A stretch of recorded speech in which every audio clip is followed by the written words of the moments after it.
Mission Impossible franchise has recently become one of my favorites in action movie cinema. And with the new one coming out, I thought, what better of a time to look back on the genius filmmaking on display in these absolutely amazing movies. I don't get how anyone could dislike any movie in this franchise, besides maybe one, but we'll get to that one later. So without further ado, let's have fun, let's jump into it. You know, girls just want to have fun. Let's go! I'm on my way!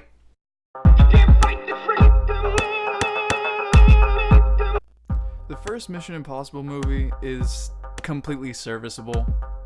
Nothing too much about it really stands it out from the crowd, but there isn't anything that's just inherently bad that makes the movie completely unwatchable. I think what really holds the movie together is the performances between Cruise and Rames. Just their chemistry and the way they do the things, it's just entertaining to see.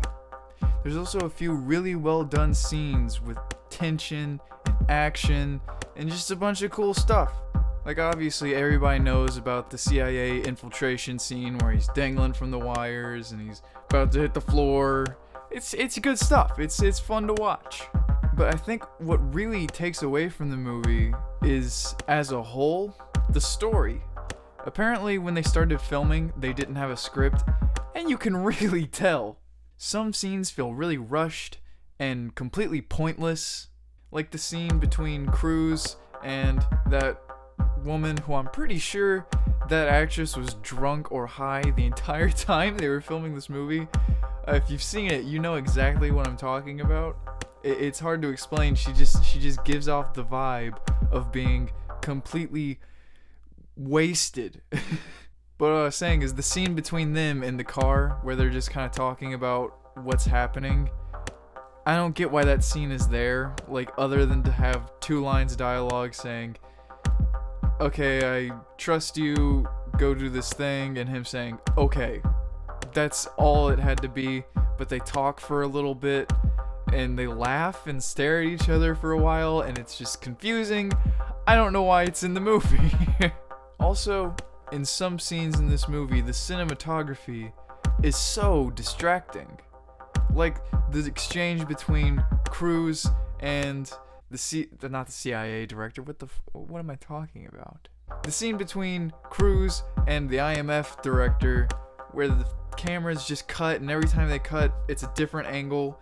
It's just distracting and confusing, and I don't like it. But when they blow up the fish tanks and all the water goes everywhere, it's pretty cool. I don't have much to say about this movie, actually. I just think it's alright. I think this movie is a disaster, but in an entertaining enough way. If my dog told me to give this a rating, I think I would have to go with a 5 out of 10. Mission Impossible 2, on the other hand, is the greatest film I've ever seen in my entire life. This one is directed by John Woo, and he really brings his craziest shit to the table. Ethan Hunt is a completely different character. Everything presentation-wise is different. While the last movie handled its action scenes like this movie handles its action scenes like this. And I think this movie is much more entertaining for that fact. The only bit of consistency I'd say between the first movie and this one is the beautiful, oh so perfect Ving Rhames. Put a hole in my Versace. One thing I really enjoy in this movie is that for like, I think it's 7 times, it's probably more honestly, but they use these masks as a twist. Like they rip off the mask and oh my gosh, it's not the person you thought it was. They use this as a twist and expect it to surprise you so many times in this movie, and it's never surprising.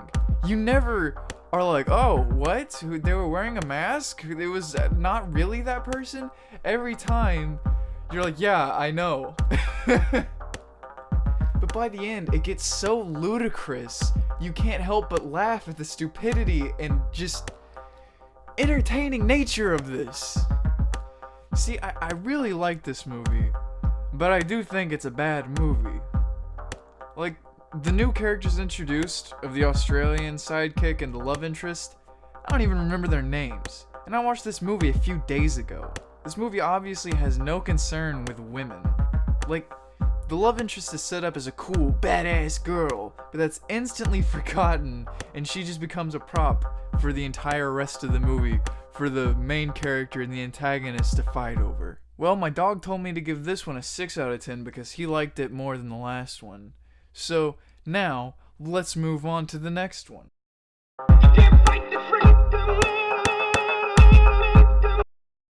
Mission Impossible 3 is pretty alright. The writing and story structure is more engaging here, and they give Ethan Hunt a bit more of a character. Not a full character, mind you, just a little bit more of one. Ethan gets a wife this time around, and you see him wanting to have a normal life. He gives up being a field agent and just starts training them. But that changes one day when Brant from The Big Lebowski kidnaps one of his former students, and he's forced back into the life of a field agent to rescue her.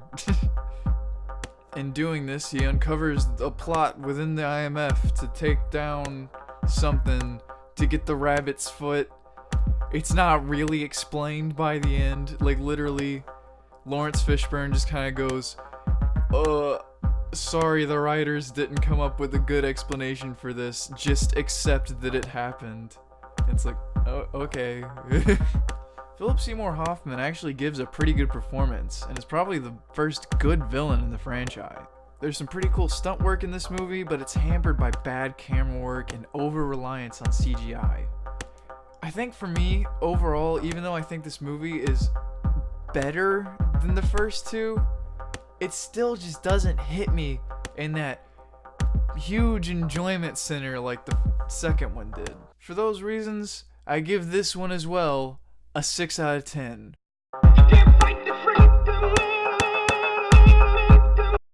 Mission Impossible Ghost Protocol is fucking awesome. This movie blows me away each time I watch it, and I strongly recommend that if you only watch one in this franchise, it should be this one.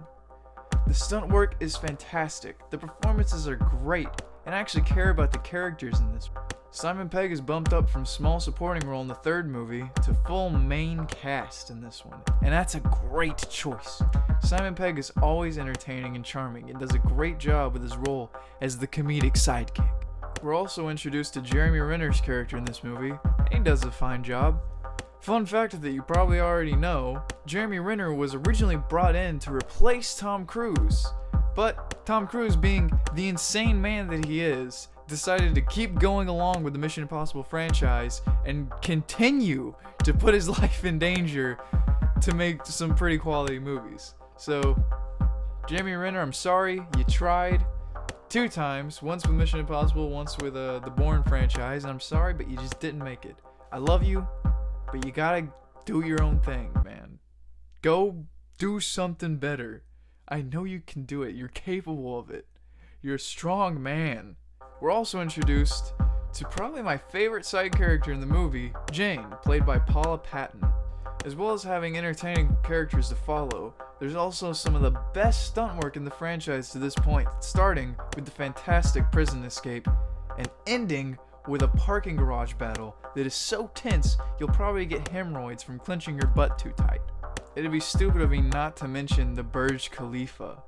Tom Cruise crawls up it, swings around it, and almost falls a few times. If you remember one thing about this movie, you remember seeing Tom Cruise scale the Burj Khalifa. It's so memorable and well shot, and the action that goes on after that inside of the Burj Khalifa is just mwah, mwah. It's a good movie. There's also a great sequence within the Kremlin where they play with sound and have to tell it all visually, and it's just so good. This movie is great. Brad Bird, as a first-time live-action director, does so good. And I'm shocked that he never made another live-action movie after this. Not one. Never even tried it again. Yeah, can't believe it. Me and my dog had a long talk about this one. He told me to kill my parents and give this movie an 8 out of 10. So, that's what we're gonna do.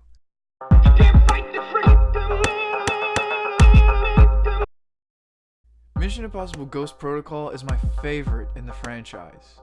I think this movie is going to go down as an action cinema classic. This movie starts with one of the coolest stunts ever, where Tom Cruise legitimately holds onto the side of an airplane as it takes off. You've never seen anything cooler than this, I promise you. Well, you probably have, but still, it's cool. You'll like it. The action in this movie is so well done. Christopher McQuarrie is a beautiful action director. If you've ever seen Edge of Tomorrow, it's that fucking guy. That movie has great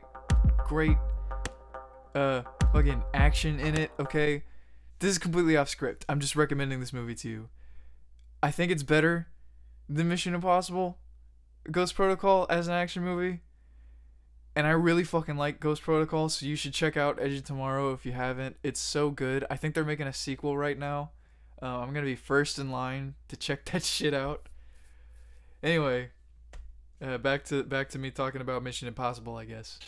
We also have a perfect Alec Baldwin. When he's on screen, you can feel his energy seeping into everything around him, and every line he delivers with perfect cadence. Just listen to this man's voice. Date back to my earliest days at the CIA when the IMF broke into the CIA to steal a list of covert operatives. I love pretty much everything in this movie. Like, there's nothing that I just am kind of lukewarm about. Everything I'm like, this is fucking awesome. But my favorite aspect of this movie, after being gone in the fourth movie for the majority of it, they bring back Ving motherfucking Rhames, boy. They know what's up. They know what's happening. They brought back the boy. Congratulations. The world has its perfect human, and his name is Ving Rhames. What am I doing? I don't want to talk about this movie too much because I think it's worth the watch just to see some of the cool, fantastic action on display in this. So I'm gonna leave it there with a high recommendation. I've been listening to everything my dog has said. I've taken all of his advice he's told me up to this point, and he told me again to give this movie an 8 out of 10. So that's what we're doing. Thank you so much. Thanks for watching, everybody. After this, I'm probably gonna go watch Mission Impossible Fallout, which should be out today, the day this video is released. It might be a little bit late, and if it is, I'm so sorry. I didn't mean it, baby. Please forgive me. Yeah, I'm probably gonna make a quickie review on Mission Impossible Fallout. So we look forward to that, I guess. No promises. Thanks for watching this again. I rewrote and re-recorded this like 3 times, and I still hope to get it out on time. So just thanks for watching this. Please like if you liked, dislike if you disliked, leave a comment and tell me you hope I die or something. Please subscribe and watch whatever it is that happens next on this channel. KK, love you. Bye.